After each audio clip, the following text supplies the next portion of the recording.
সম্মানিত দর্শক শ্রোতা, দোয়া কবুলের যে সমস্ত আমল রয়েছে এগুলো কয়েকটি আলোচনা হয়েছে, আপনারা শুনেছেন। 3টি আলোচনা অতীত হয়েছে। এখন 4 নম্বর বিষয় আলোচনা করব, যেটা খুবই গুরুত্বপূর্ণ এবং আমরা অনেক মানুষ জানিও না। দোয়া কবুলের শর্ত যে এমন একটা বিষয় হতে পারে, এটা আমরা অনেক সাধারণ মানুষ জানিও না। সেই 4র্থ নম্বর বিষয় হলো দোয়া কবুল হওয়ার যে গুরুত্বপূর্ণ আমল, সেটা হলো আসমাউল হুসনা ইসমে আজম ব্যবহার করে দোয়া করা। আসমাউল হুসনা ও ইসমে আজম ব্যবহার করে আল্লাহ তাআলার কাছে দোয়া করা। আল্লাহর নবী বলেন, যে ব্যক্তি ইসমে আজম ব্যবহার করে, আসমাউল হুসনা ব্যবহার করে যে ব্যক্তি আল্লাহ তাআলার কাছে ফরিয়াদ করবে, অবশ্যই অবশ্যই তার দোয়া কবুল হবে। এখন কথা হলো, আসমাউল হুসনা কাকে বলে এবং ইসমে আজম কাকে বলে? আমাদের সংক্ষেপে ইনশাআল্লাহ আপনাদেরকে আমি বোঝাবার চেষ্টা করব। আসমাউল হুসনা এই শব্দটির অর্থ হলো সুন্দর নামসমূহ। আসমা ইসমনের বহুবচন অর্থাৎ নামসমূহ, আর হুসনা এটা হাসিনের বহুবচন অর্থাৎ সুন্দর। দুইটা মিলে অর্থ হয় সুন্দর নামসমূহ। আর আসমাউল হুসনা এটি হলো আল্লাহ রাব্বুল আলামিন নামসমূহের একটি সমষ্টির নাম। আল্লাহ রাব্বুল আলামিনের সুন্দর সুন্দর নাম রয়েছে। আমরা জানি আল্লাহ, এটি হলো আল্লাহ তাআলার সত্তাগত একটি নাম, জাতিগত একটা নাম হলো আল্লাহ। কিন্তু আল্লাহ রাব্বুল আলামিন আরো অনেক নাম রয়েছে যেগুলো আমরা অনেকেই জানি কম বেশি। সেটি হলো রহমান, আল্লাহ তাআলার একটি গুণবাচক নাম। রহিম, আল্লাহ তাআলার একটি গুণবাচক নাম। মালিক ইয়াউমিদ্দিন, আল্লাহ তাআলার একটি গুণবাচক নাম। গফফার, সত্তার, রহিম, ওয়াহাব, গফফার, এই সবগুলো হলো আল্লাহ তাআলার সুন্দর সুন্দর একটি নাম, গুণবাচক নাম। সুতরাং আমরা যখন আল্লাহ তাআলার কাছে দোয়া করব, দোয়ার পূর্বে আমরা আল্লাহ তাআলাকে সুন্দর নামে আগে সম্বোধন করে আল্লাহ তাআলাকে ডাকবো, আল্লাহ তাআলাকে ডাকবো। আচ্ছা, উদাহরণস্বরূপ দেখেন, আপনি যদি কোনো ব্যক্তিকে যদি একটা কথা বলতে চান, আপনি যদি কোনো ব্যক্তিকে ডাকতে চান, যাকে ডাকা আপনার খুবই প্রয়োজন, এখন আপনি তাকে ডাকলেন কিভাবে? আপনি তাকে ডাক দিলেন, এ ন্যাংরা, এ কানা, এ টেরা, এ বয়রা, এদিকে আপনি ডাক দিলেন। অথচ তার কাছে আপনার কথা বলাটা খুবই জরুরি, কিন্তু আপনি তাকে ডাক দিলেন কি? এ প্রতিবন্ধী, এ লম্বু, এ মোটু, আপনি এইভাবে ডাক দিলেন। এইভাবে খারাপ নামে যদি আপনি তাদেরকে ডাক দেন, আচ্ছা বলেন তো তারা কি আপনার ডাকে শুনবে? আপনার ডাক শুনে কি শিখে আসবে? বরং আপনাকে জুতা দেখাবে, জুতা দেখাবে। তুই আমাকে টেরা কেন বললি, আমাকে লম্বু কেন বললি, আমাকে মোটু কেন বললি? সে রাগ হয়ে যাবে। কারণ মানুষকে ডাকতে হলো সুন্দর করে ডাকতে হবে। ভাইয়া, ও করিম ভাই, ও আলবি ভাই, ও রাফি ভাই, ও রকিব ভাই, সুন্দর নামে ডামে ডাকতে হবে। যখন তাদেরকে সুন্দর নামে ডাকবেন, তখন তারা আপনার কাছে আসবে, বলবে ভাই কি সমস্যা বলেন। এই জন্য মানুষের ক্ষেত্রে যদি সম্বোধন করলে, ভালো নামে সম্বোধন করলে সে সাড়া দেয়, তাহলে আল্লাহ তাআলাকে যদি আমরা সুন্দর নামে সম্বোধন করি, তাহলে তিনি কেন সাড়া দেবেন না? এই জন্য আল্লাহকে ডাকার পূর্বে আগে আল্লাহ তাআলা সুন্দর নাম বলবেন, ইয়া রহমান, ইয়া রহিম, ইয়া গফফার, ইয়া গফুর। এইভাবে যখন আল্লাহকে ডাকবেন, তখন আল্লাহ তাআলা রহমতের দৃষ্টিতে আপনার দিকেও তাকিয়ে কেমন যেন আল্লাহ বলবেন, বান্দা বলো, কি বলবা তুমি বলো, আমি আল্লাহ তোমার কথা শোনার জন্য প্রস্তুত। এই জন্য বন্ধুরা আমার, এটাকে বলা হয় আসমাউল হুসনা। আসমাউল হুসনা কয়টি? আল্লাহর নবী বলেন, মুসলিম শরীফের হাদিস, বুখারী শরীফের হাদিস, বুখারী শরীফের হাদিস 2736 নম্বর হাদিস, মুসলিম শরীফের হাদিস 2677 নম্বর হাদিস। এই হাদিসের মধ্যে আল্লাহর নবী আসমাউল হুসনার ব্যাপারে একটি হাদিস বলেছেন। আল্লাহর নবী বলেন, ইন্না লিল্লাহি তিসআতাও ওয়া তিসঈনা ইসমান মিয়াতান ইল্লা ওয়াহিদান মান আহসাহা দাখালাল জান্নাহ। আল্লাহর নবী বলেন যে আল্লাহ রাব্বুল আলামিনের একটি কম 99 অর্থাৎ 100টি নাম রয়েছে। একটি কম 100টি নাম মানে 99 নাম রয়েছে। আল্লাহ তাআলার 99 নাম রয়েছে। সুতরাং যেই ব্যক্তি এই 99টি নাম মুখস্থ করবে, ভালো করে শুনে রাখুন, আসমাউল হুসনা কয়টি? 99টি, 99। যারা এই 99 আল্লাহ তাআলার নাম মুখস্থ করবে, মান আহসাহা, যে মুখস্থ করবে, আল্লাহ নবী বলছেন দাখালাল জান্নাহ, সে জান্নাতে প্রবেশ করবে। সুবহানাল্লাহ। এই জন্য আমাদের উচিত নিজেরা আসমাউল হুসনা, আল্লাহ তাআলার সুন্দর নাম শিক্ষা করা, এরকম সাথে সাথে আমাদের সন্তানদেরকে আসমাউল হুসনা এটা শিক্ষা দেওয়া। আপনার সন্তান যখন আসমাউল হুসনা মুখস্থ রাখবে, তো কমপক্ষে আল্লাহ রাব্বুল আলামিন আপনার সন্তানের উসিলা হলো আল্লাহ তাআলা আপনার দোয়াটা আল্লাহ তাআলা কবুল করবেন। শুধু এটি হাদিস নয়, বরং কোরআনের মধ্যে সূরা আরাফের 180 নম্বর আয়াতের মধ্যে আল্লাহ তাআলা বলেন, ওয়ালিল্লাহিল আসমাউল হুসনা ফাদউহু বিহা। আল্লাহর নবী আল্লাহ তাআলা বলেন, আল্লাহ তাআলার আসমাউল হুসনা, সুন্দর সুন্দর নাম রয়েছে, আল্লাহ তাআলার সুন্দর সুন্দর নাম রয়েছে, তোমরা কি করো? ফাদউহু বিহা, সেই সুন্দর নামে তোমরা আল্লাহ তাআলাকে ডাকো।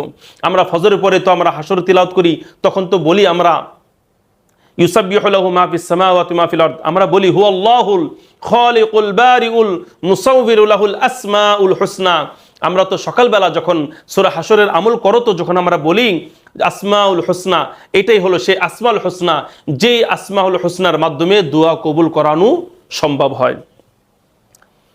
নবীরা যখনই দোয়া করতেন তখন তারা দোয়ার পূর্বে প্রথমেই বলতেন না আল্লাহ তুমি আমাকে রিজিক দাও।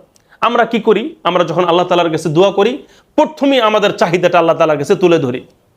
প্রথমে আমরা কি বলি? বলি আল্লাহ তুমি আমাকে মাফ করে দাও, আল্লাহ তুমি আমাকে রিজিক দাও, আল্লাহ আমাদের ব্যবসা অবস্থা ভালো না, ব্যবসার অবস্থা ভালো করে দাও, আল্লাহ চাকরি পাচ্ছি না, চাকরির ব্যবস্থা ভালো করে দাও, আল্লাহ আমার কন্যার বিয়ে হচ্ছে না, আমার ছেলের বিয়ে হচ্ছে না, ভালো একটা পাত্রপাতির ব্যবস্থা করে দাও। হুট করে আমরা আল্লাহ তাআলার কাছে আবদার করা শুরু করে দিই। আর ভাই, আবদার করার আগে ওই সত্তাটাকে একটু খুশি করেন। যার কাছে আবদার করছেন আগে তাকে খুশি করেন। সে খুশি হবে কিসের মাধ্যমে? সে কিসের মাধ্যমে খুশি হবে? সে খুশি হবে যখন আপনি তাকে সুন্দর নামে ডাকবেন।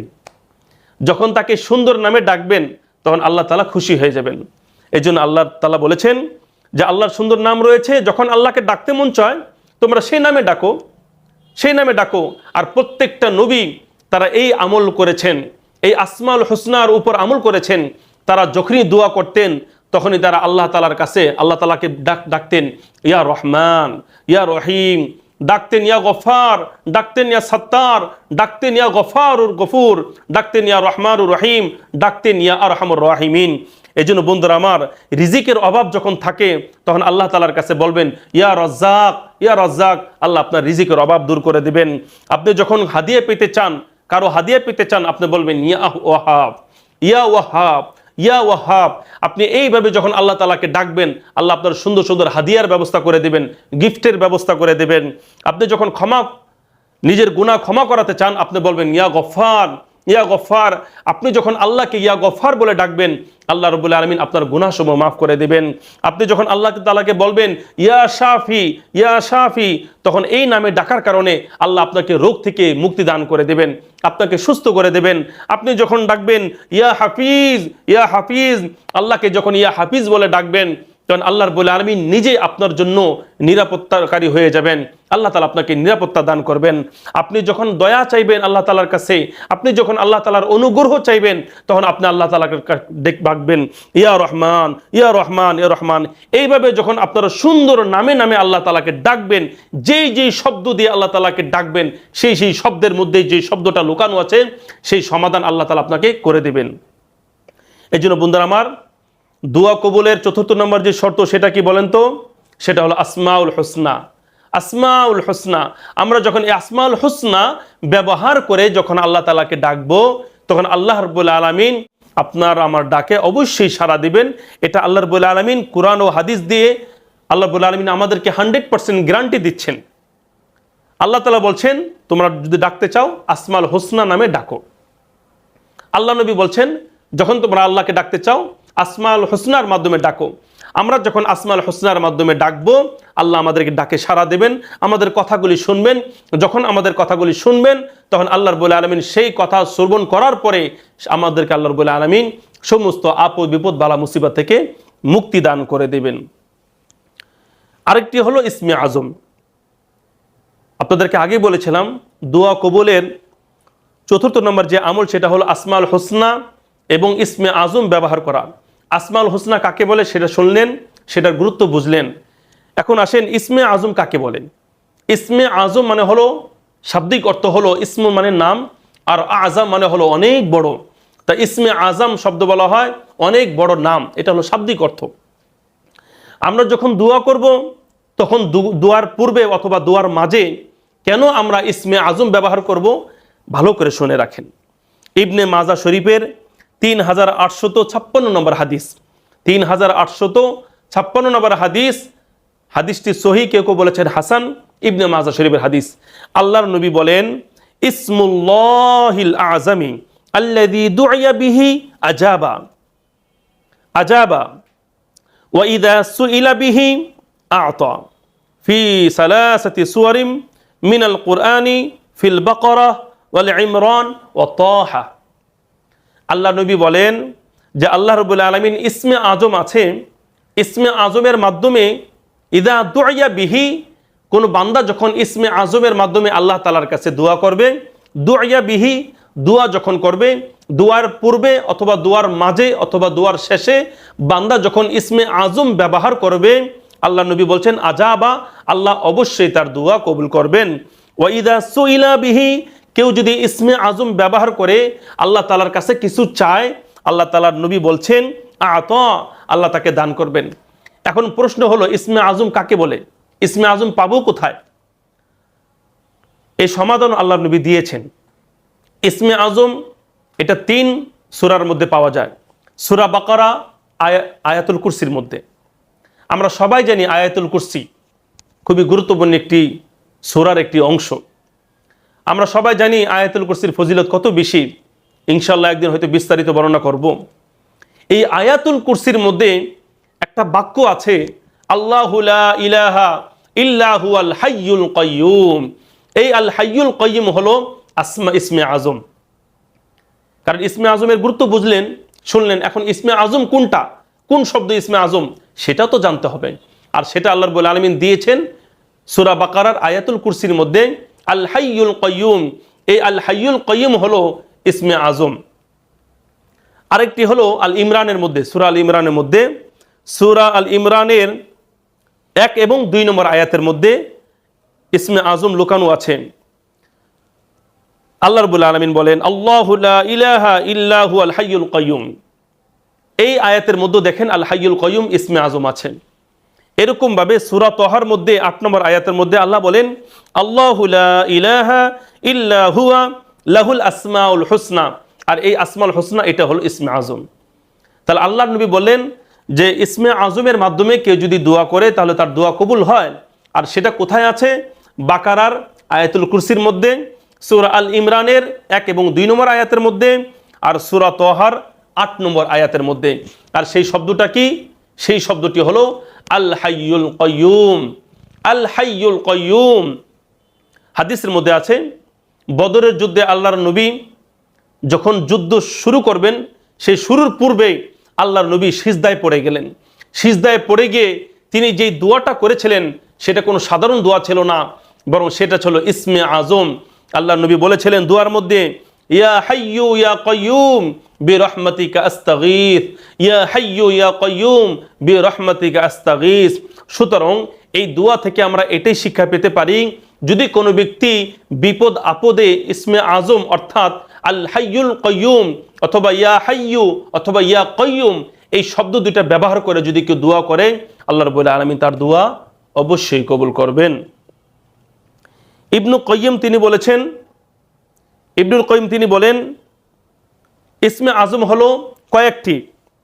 তিনি বলেন আল্লাহ ইসমে আজম, আল হাইয়ু ইসমে আজম, আল কাইয়্যুম ইসমে আজম, আল আহাদ এটা ইসমে আজম, আর সমাদ ইসমে আজম। এটা ওনার ব্যক্তিগত মত, তিনি গবেষণা করে পেয়েছেন যে ইসমে আজম হলো 5টি নাম।